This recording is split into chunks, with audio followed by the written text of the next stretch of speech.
Assalamualaikum warahmatullahi wabarakatuh.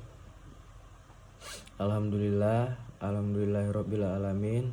Assalatu wassalamu ala asrofil anbiya'i wal mursalin wa ala alihi wa sahbihi ajmain.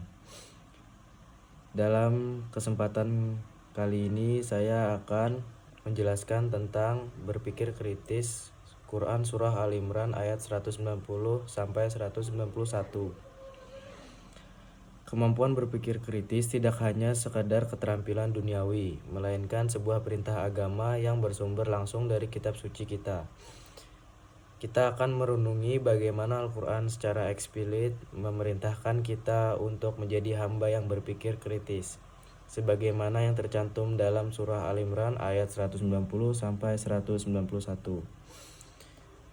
Sebagai berikut.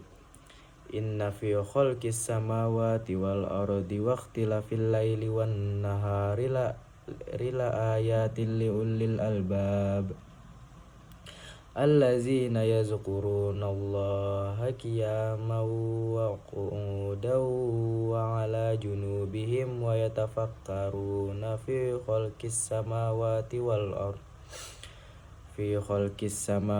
wal ardi rabbana ma khalaqta hadza batilan subhanaka fakina azabannar, yang artinya sesungguhnya dalam penciptaan langit dan bumi dan pergantian malam dan siang terdapat tanda-tanda kebesaran Allah bagi orang yang berakal. Orang-orang yang mengingat Allah sambil berdiri, duduk, atau dalam keadaan berbaring, dan mereka memikirkan tentang penciptaan langit dan bumi, seraya berucap, "Ya Tuhan kami, tidaklah Engkau menciptakan semua ini sia-sia. Maha suci Engkau, lindungilah kami dari azab neraka."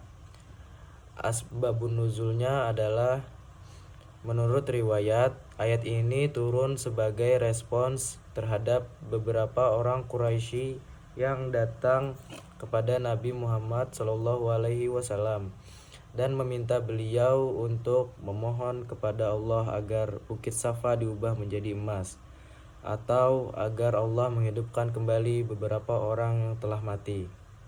Intinya, mereka menuntut mukjizat materi sebagai syarat untuk beriman. Maka turunlah ayat ini. Allah seolah berkata, tidak perlu mencari mukjizat yang lain. Renungkanlah keajaiban yang ada di depan mata kalian. Penciptaan langit, bumi, dan pergantian siang dan malam. Bukankah itu sudah merupakan tanda-tanda kebesaranku yang luar biasa? Ayat ini mengalihkan fokus dari permintaan yang tidak perlu kepada perenungan akal atas alam semesta. Makna tafsirnya adalah menjelaskan definisi dan karakteristik dari ulil albab, yaitu orang yang berakal atau cerdas. Berpikir kritis. Ulil albab tidak hanya melihat alam semesta, tapi merenungkannya. Mereka berpikir kritis tentang alam ini bisa begitu teratur dan sempurna. Proses tafakur ini adalah inti dari berpikir kritis dalam Islam. Yang kedua adalah zikir, mengingat Allah. Perenungan ulil albab tidak menyebabkan mereka jauh dari Tuhan.